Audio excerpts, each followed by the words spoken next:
আমি ইরা। প্রতি রাতে আমার স্বামী বাড়ির চাকরকে আমার ঘরে পাঠাতো।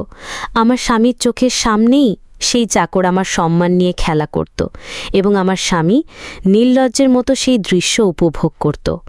আমার স্বামী প্রতিদিন রাতে আমাদের বাড়ির চাকরকে আমার সাথে অনৈতিক কাজ করার জন্য নির্দেশ দিত। আমাদের বাড়ির চাকর মদন প্রতিদিন রাতে আমার স্বামী ও শাশুড়ির আদেশে আমার সাথে অশালীন আচরণ করত এবং আমার স্বামী ও শাশুড়িমা এই সমস্ত কিছু দেখে আনন্দ পেত। কেন আমার স্বামী ও শাশুড়িমা আমার সাথে এমন কষ্টদায়ক ও আপত্তিকর ব্যবহার করত, সেই কারণ শুনলে আপনাদেরও পায়ের তলার মাটি সরে যাবে। আমার অনুভূতি ও আবেগকে তারা অবজ্ঞা করত। আমার স্বামী এবং শাশুড়িমা আমার সঙ্গে অত্যন্ত রূঢ় ও অভদ্র আচরণ করত। তাই আমার অনুরোধ, গল্পটি শুরু থেকে শেষ পর্যন্ত শুনুন। আমার বয়স যখন মাত্র বছর, তখন আমি আমার প্রেমিকের হাত ধরে বাড়ি থেকে পালিয়েছিলাম। অপরিপক্কতার কারণে আমি জীবনে অনেক বড় একটা ভুল সিদ্ধান্ত নিয়ে ফেলেছিলাম। এই ধরনের ভুল সাধারণত সিদ্ধান্তহীনতা, আত্মসচেতনতার অভাব এবং ভুল ঠিক বিচার করতে না পারার কারণেই ঘটে থাকে। ঠিক এমনটাই আমার সাথে হয়েছিল। আমি ভেবেছিলাম পালিয়ে গিয়ে ভালোবাসার মানুষের সাথে নতুন করে জীবন গড়ব, কিন্তু আমার সেই স্বপ্ন কেবল স্বপ্নই রয়ে গিয়েছিল। আমার স্বপ্ন কোনোদিনও সত্যি হয়নি, কারণ আমি যে ছেলেটিকে ভালোবাসতাম সে আর্থিকভাবে সচ্ছল পরিবারের ছেলে না হওয়ায় আমার বাবা মা আমাদের সম্পর্ক মেনে নিতে রাজি হননি। তাই আমি নিরুপায় হয়ে আমার প্রেমিকের সাথে পালিয়ে গিয়েছিলাম। আর আমার জীবনের সেই একটা ভুলের জন্য আমি আজও ভুক্তভোগী। এরপর আমার বাবা আমাকে প্রেমিকের কাছ থেকে ধরে বাড়িতে ফিরিয়ে আনেন। তার কিছুদিন পরেই বাবা রিতেশ নামের একটি ছেলের সঙ্গে আমার বিয়ে ঠিক করেন। আমি রিতেশকে নিজের মুখে সব কিছু জানিয়ে দিয়েছিলাম যে আমি আমার প্রেমিকের সাথে পালিয়ে গিয়েছিলাম। যদিও তারা আমাদের প্রতিবেশীদের কাছ থেকে আগেই জানতে পেরেছিল যে আমি একটি ছেলের সঙ্গে ঘর ছেড়েছিলাম। তা সত্ত্বেও রিতেশ আমাকে বিয়ে করতে সম্মত ছিল এবং তাদের পরিবারেও কোনো আপত্তি ছিল না। রিতেশের পরিবার আমাকে মেনে নিতে রাজি ছিল, কারণ আমার বাবা মোটা অঙ্কের পণ দিতে রাজি হয়েছিলেন। আমার বাবা খুব ভালোভাবেই জানতেন যে আমার মতো একটি পালিয়ে যাওয়া মেয়েকে কোনো ভালো পরিবারের ছেলে বিয়ে করতে চাইবে না। তাই বাবা অনেক টাকা পণ দিতে রাজি হয়েছিলেন। আমার এই একটা ভুলের কারণে আমার বাবা ছেলেপক্ষকে 10 লক্ষ টাকা নগদ দিতে রাজি হয়েছিলেন এবং 10 লক্ষ টাকা নগদ দিয়ে আমাকে বাড়ি থেকে বিদায় করেছিলেন। যেদিন আমি প্রেমিকের সাথে পালিয়েছিলাম, সেই দিন থেকেই আমি বাবা মায়ের চোখের বিষে পরিণত হয়েছিলাম। সেই দিনের পর থেকে আমার বাবার মন থেকে আমার প্রতি সমস্ত বিশ্বাস উঠে গিয়েছিল। আমি বাবাকে অনেকবার বলেছিলাম যাতে আমার বিয়ে অন্য কোনো ছেলের সঙ্গে না দেওয়া হয়, কিন্তু বাবা জোর করে আমার বিয়ে রিতেশের সঙ্গে দিয়ে দেন। পরে আমি অবশ্য বুঝতে পেরেছিলাম যে বাড়ি থেকে পালিয়ে আমি অত্যন্ত ভুল কাজ করেছিলাম। তার জন্য আমি অনেকবার বাবার কাছে অনুতাপ প্রকাশ করে প্রতিজ্ঞা করেছিলাম যে এমন ভুলের পুনরাবৃত্তি আমি আর কখনো করব না। কিন্তু তা সত্ত্বেও আমি চিরকালের জন্য বাবার চোখের কাঁটা হয়ে গিয়েছিলাম। আমি বহুবার ক্ষমা চেয়েছিলাম, কিন্তু বাবা আমাকে ক্ষমা করেননি। আজ আমার বিয়ের 6 মাস পূর্ণ হয়েছে। আমি আমার বাবা মাকে অনেক বোঝানোর চেষ্টা করেছি যে আমার শ্বশুরবাড়ির লোকজন ভালো নয়, তারা আমার ওপর মানসিক অত্যাচার করে, কিন্তু বাবা আমার কোনো কথা বিশ্বাস করেননি। তিনি তখন এটাই ভাবতেন যে আমি নিশ্চয়ই আমার প্রেমিকের কাছে ফিরে যাওয়ার জন্যই এসব নাটক করছি। এমনকি আমার মা এবং আমার বোনও আমার কথা বিশ্বাস করতে চাইতো না। আমরা 2 বোন। আমার বোনের নাম রিয়া। সেদিন আমি যখন বাবার বাড়িতে যাই, তখন আমার বাবা মা আমাকে দেখে ভীষণ অবাক হয়েছিলেন, কারণ আমি মদ্যপান করে বাবার বাড়িতে উপস্থিত হয়েছিলাম, যা সত্যিই আশ্চর্য হওয়ার মতো ঘটনা। বাড়িতে এসে আমি বাবা মাকে সব সত্যি কথা বলেছিলাম যে আমার শ্বশুরবাড়ির 3 জন সদস্য মিলে আমাকে জোর করে মদ্যপান করিয়েছে। কিন্তু আমার বাবা তখনই আমার গালে একটি চড় নেড়ে বললেন, অসভ্যী মেয়ে, মদ্যপান করে আমার সামনে এসে দাঁড়িয়েছিস, আবার তাদের ওপরই তোষ্টা পাচ্ছিস। তারা অনেক ভদ্র, আমি সব জানি। তুই তোর প্রেমিকের কাছে ফিরে যাবার জন্য এই সমস্ত নাটক করছিস। তুই তো আমার মান সম্মান অনেক আগেই ধুলোয় মিশিয়ে দিয়েছিস, এখন আর কি বাকি রেখেছিস?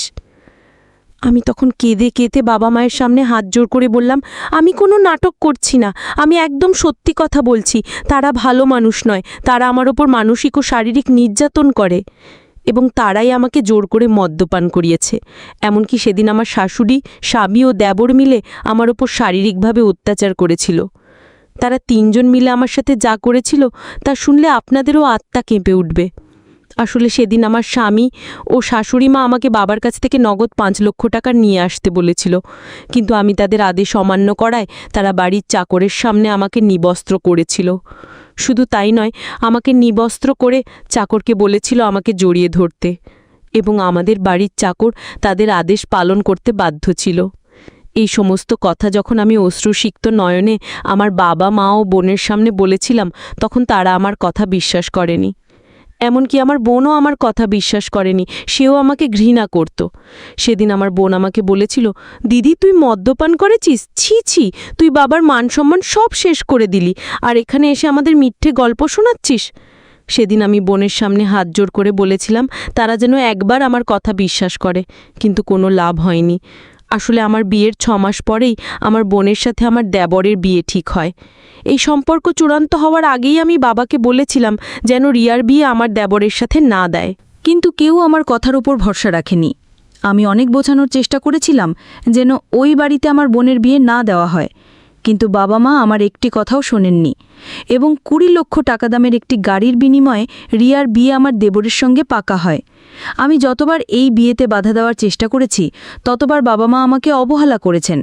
তারা আমাকে বলতো, ইরা, তুই তো আমাদের মান সম্মান আগেই শেষ করে দিয়েছিস, আর সেই কারণেই তোর বোনের জন্য কোনো ভালো সম্বন্ধ আসে না। শুধুমাত্র তোর জন্য অনেক কষ্টে সন্দীপবাবু এই বিয়েতে রাজি হয়েছেন, তাই আমি কোনোভাবেই এই সম্বন্ধটা হাতছাড়া করতে পারবো না। তারপর বাবা আমার দিকে কটমট করে তাকিয়ে অত্যন্ত রেগে বললেন, তোর একটা ভুল সিদ্ধান্তের জন্য আজ তোর বোনের জীবনে খারাপ প্রভাব পড়ছে। শুধুমাত্র তোর জন্য তার জীবনে খারাপ প্রভাব পড়েছে। তারপর বাবা মা আমার কোনো কথা না শুনেই বোনের বিয়ে আমার দেবরের সঙ্গে পাকা করে দেন। আমি খুব ভালোভাবেই জানতাম যে তারা আমার বোনের সাথেও দুর্ব্যবহার করবে, যেটার ব্যাপারে আমার বোন কিছুই জানত না। সে তো আমার শ্বশুরবাড়ির লোকজনদের খুব ভালো মানুষ ভাবত। পণ হিসেবে যেহেতু 20 লক্ষ টাকার কথা হয়েছিল, তাই আমার বাবা নগদ 15 লক্ষ টাকা আমার শাশুড়ি মায়ের হাতে দিয়েছিলেন দামি গাড়ি কেনার জন্য, এবং 5 লক্ষ টাকা বাকি ছিল। বাবা বলেছিলেন 3-4 দিনের মধ্যেই সেই টাকা দিয়ে দেবেন। আমার শাশুড়িমা আমার বাবাকে বলেছিলেন যে গাড়ি করে তো আপনার মেয়ে আর জামাই যাতায়াত করবে, তাই এতে আপনার মেয়েদেরই সুবিধে হবে। আমার বাবা ও মা খুব খুশি ছিলেন এটা ভেবে যে অনেক টাকা পণ হিসেবে দিলেও তাদের 2 মেয়ের তো ভালো ঘরেই বিয়ে হয়েছে। কিন্তু আমার বাবা মা তো জানতেনই না যে আমার শাশুড়ি মাও তার 2 ছেলে এতটাই লোভী ছিল যে আমাদের ক্ষতি করতে তারা একবারও ভাবত না। আমার বোনের বিয়ের 2 দিন পরেই শাশুড়ি মা আমার বোনকে ডাকেন। সেই সময় আমি ও রিয়া একসঙ্গেই ছিলাম। আমার শাশুড়ি মা যখন আমার বোনকে ডাকেন, তখন আমার বোনের পেছনে আমিও যাই। তারপর শাশুড়ি মা বললেন, রিয়া, তুমি এক্ষুনি তোমার বাবাকে ফোন করে বলো যাতে আজকের মধ্যেই বাকি 5 লক্ষ টাকাটা দিয়ে দেয়। তখন আমার বোন শাশুড়ি মায়ের কথা মতো আমার বাবাকে ফোন করে বাকি 5 লক্ষ টাকার কথা বলে, এবং বাবা রিয়াকে 2 দিন পরে সেই টাকাটা দেওয়ার কথা বলেন। এই কথাটা যখন রিয়া শাশুড়ি মাকে বলল যে বাবা 2 দিন পর 5 লক্ষ টাকা দেবেন, তখন আমার শাশুড়ি মা রেগে গিয়ে আমার বোনের হাত ধরে ঘরের ভিতরে নিয়ে যান এবং তাকে বিছানার ওপর শুইয়ে দিয়ে তার ছেলেদের চিৎকার করে ডাকেন। শাশুড়ি মায়ের চিৎকার শুনে তার 2 ছেলে তাড়াতাড়ি ছুটে আসে। শাশুড়ি মায়ের ওই রকম ব্যবহার দেখে আমি অনেক বেশি ঘাবড়ে গিয়েছিলাম। আমি ঘাবড়ে গিয়ে শাশুড়ি মাকে বললাম, মা, আপনি এটা কি করছেন? ছেড়ে দিন আমার বোনকে, ছেড়ে দিন রিয়াকে।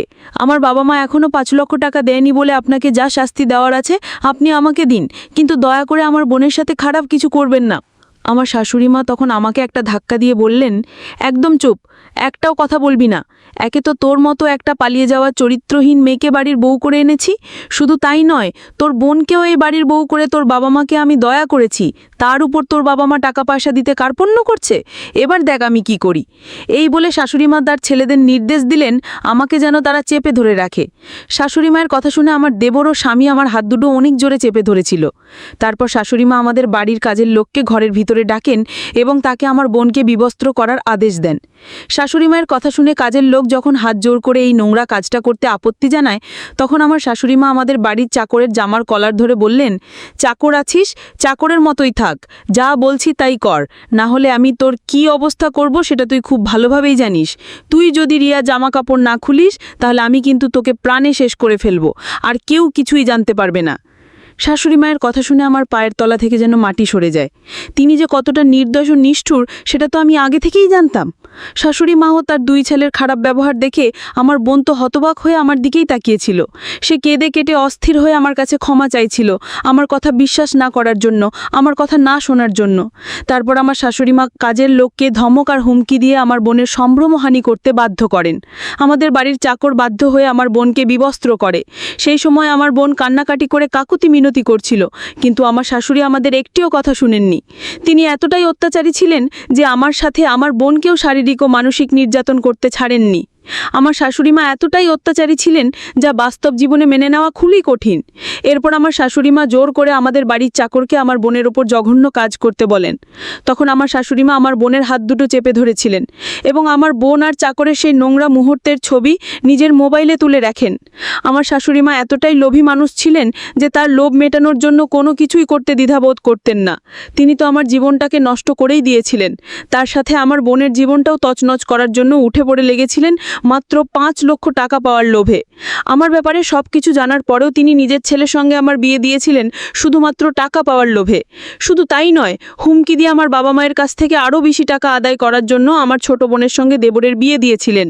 সেই 5 লক্ষ টাকা আদায় করার জন্য আমার শাশুড়িমা এতটা নিচে নেমেছিলেন যা কল্পনাও করা যায়। তিনি আমাকেও আমার বোনকে দিয়ে টাকার বিনিময়ে নোংরা কাজ করানোর জন্য বাড়িতে লোক ডাকা শুরু করেছিলেন। সেদিন তারা এত কিছু অন্যায় করার পর আমাকেও বোনকে কোনো রকম খাবার না দিয়ে একটা ঘরের মধ্যে বন্দি করে রেখেছিল।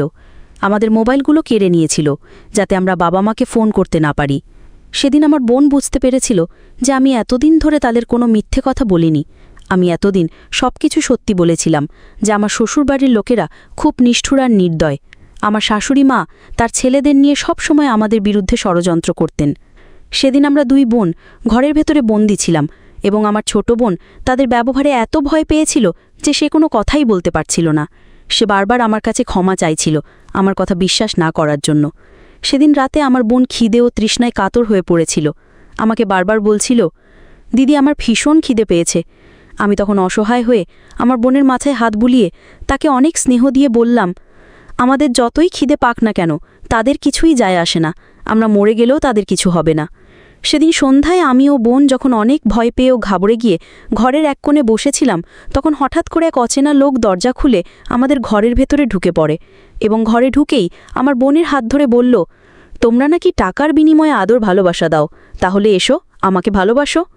আমি তখন অনেক রেগে গিয়ে লোকটাকে বললাম, কে আপনি এবং ঘরের ভেতরে কেন ঢুকেছেন? আমার বোনের হাত ছেড়ে নিন এবং চলে যান এখান থেকে, না হলে আমি কিন্তু চিৎকার করব। লোকটা তখন হেসে বলল, চিৎকার করে কাকে ডাকবে? তোমার স্বামী ও শাশুড়ি মা তো টাকার বিনিময়ে তোমাদের বিক্রি করে দিয়েছে। এই বলে লোকটা যখন আমার বোনের সাথে জোর জবরদস্তি শুরু করে, তখন আমি আমার বোনের সম্মান রক্ষা করার জন্য ঘরের কোণে রাখা একটা লাথি দিয়ে লোকটার মাথায় আঘাত করে তাকে বাড়ি থেকে বের করে দিই। এরপরেই আমার স্বামী ও দেবর এসে আমার বোনের উপর এবং আমার উপরেও মারধর শুরু করে। তারা বলতে লাগলো, তোর বাবা মা এখনও 5 লক্ষ টাকা দেয়নি, তাই এর বিনিময়ে তোদের থেকে আরও অনেক বেশি টাকা আমরা আয় করব। তাই এই ঘরের মধ্যে যে আসবে তাদের সঙ্গেই তোদের থাকতে হবে। আমার বোন তখন কেঁদে কেটে দেবরকে বলল, তোমরা এতটা নিষ্ঠুর কিভাবে হতে পারো? দেবর তখন আমার বোনের গাল দুটো চেপে ধরে বলল, আমরা এমনই। এই বলে আমার স্বামী ও দেবর আমাদেরকে একটা ধাক্কা দিয়ে দরজা বন্ধ করে চলে যায়। আমরা দুই বোন কিছুই বুঝতে পারছিলাম না যে এবার আমরা শ্বশুরবাড়ি থেকে বেরিয়ে কিভাবে নিজের বাবা মায়ের কাছে যাব। সেদিন মাঝরাতে আমাদের বাড়ির চাকর দরজার সামনে এসে আস্তে করে বলল, বৌদি আমি দরজার কাছেই আছি, আমি চেষ্টা করছি তোমাদেরকে এখান থেকে বের করার, কিন্তু আমি এই ঘরের চাবি খুঁজে পাচ্ছি না। আমি যখন চাকরের সঙ্গে কথা বলছিলাম ঠিক তখনই আমার স্বামী সেখানে হাজির হয় এবং আমাদের বাড়ির চাকরকে মারতে শুরু করে। সে বলে, তোর এত বড় সাহস যে আমাদের বিরুদ্ধে গিয়ে কাজ করবি? শুধু তাই নয়, আমার বোনের বিয়ের আগে আমাদের বাড়ির চাকরের সঙ্গে আমি কথা বললেও আমার শাশুড়ি মা আমাকে চরিত্রহীন বলে অপবাদ দিতেন এবং তার ছেলেকে বলে আমার ওপর নির্যাতন করাতেন। আমরা 2 দিন না খেয়ে সেই ঘরের মধ্যেই পড়েছিলাম। আমার শাশুড়ি মা আমাদের খেতে দেননি, এমনকি 1 ফোঁটা জলও খেতে দেননি। 2 দিন পর সেদিন রাতে আমার স্বামী ও দেবর আমাদের জন্য খাবার নিয়ে আসে। আমরা এত ক্ষুধার্ত ছিলাম যে 2 দিন পর খাবার ও জল দেখে কোনো কিছু না ভেবেই খিদের চোটে আমরা সেই খাবার খেয়ে নিয়েছিলাম। সেই খাবারে আমার শাশুড়ি মা ও স্বামী ঘুমের ওষুধ মিশিয়ে রেখেছিল। সেই খাবার খেয়ে আমাদের আর কোনো জ্ঞান ছিল না। এরপর যখন চোখ খুলি তখন দেখি আমরা একটা ট্রাকের মধ্যে আছি। আমরা চিৎকার করতে শুরু করলাম। ট্রাক ড্রাইভার রাস্তার একপাশে গাড়িটা দাঁড় করিয়ে পেছনের দরজা খুলে আমাদের কাছে এসে বলল, চিৎকার করে কোনো লাভ নেই। আমি তখন ট্রাক ড্রাইভারকে জিজ্ঞেস করলাম, আমাদের কোথায় নিয়ে যাচ্ছ? তোমরা কারা? আমরা এখানে কি করে এলাম? ট্রাক ড্রাইভার তখন বিকট হেসে বলল, তোমাদের 15 লক্ষ টাকায় বিক্রি করা হয়েছে, তোমাদের বড় বাজারে নিয়ে গিয়ে দেহ ব্যবসা করাবো। তাদের কথা শুনে তো আমার মাথা ঘুরে উঠল। তখন মনে হলো আমার মাথায় যেন আকাশ ভেঙে পড়েছে। আমার শাশুড়ি মা আমাদের বিক্রি করে দিয়েছিল। আমি যখন বুঝতে পারলাম যে আমরা 2 বোন অনেক বড় বিপদে পড়েছি, তখন চালাকি করে আমরা 2 বোন মিলে ওই ট্রাক ড্রাইভারকে ধাক্কা দিয়ে নিচে ফেলে দিই। ওই ট্রাক ড্রাইভারকে নিচে ফেলার সাথে সাথেই তার পকেট থেকে মোবাইলটা বেরিয়ে নিচে পড়ে যায়। আমি তখন বোনকে বলি সেই মোবাইলটা নিয়ে তাড়াতাড়ি পুলিশকে ফোন করতে। সেই সময় আমি ট্রাক ড্রাইভারের সঙ্গে ধস্তাধস্তি করছিলাম এবং সে আমাকে বারবার আঘাত করছিল এবং টেনে হিঁচড়ে আমাকে ট্রাকের ভেতরে নিয়ে যাওয়ার চেষ্টা করছিল। আমি আমার বোনকে সেখান থেকে পালিয়ে যেতে বলেছিলাম। তার কিছুক্ষণের মধ্যেই পুলিশ এসে হাজির হয়। আমাদের উপর প্রতারণা, নির্যাতন এবং শারীরিক ও মানসিক অত্যাচার করার অপরাধে আমার শাশুড়িমা, দেবর ও স্বামীর জেল হয়। সত্যি বলতে, কোনো মানুষ যদি একবার ভুল করে তার মানে তো এই নয় যে সে বারবার ভুল করবে। আমার একটি ভুলের কারণে আমার বাবা মামা তো প্রত্যেকটা ব্যাপারে অবিশ্বাস করত এবং এই সুযোগটাই আমার শ্বশুরবাড়ির লোকজন নিয়েছিল। আমার বাবা মা যদি আমার কথা বিশ্বাস করত তাহলে আজ এই দিনটা দেখতে হতো না। বন্ধুরা, আজকের গল্পটি এখানেই শেষ করছি।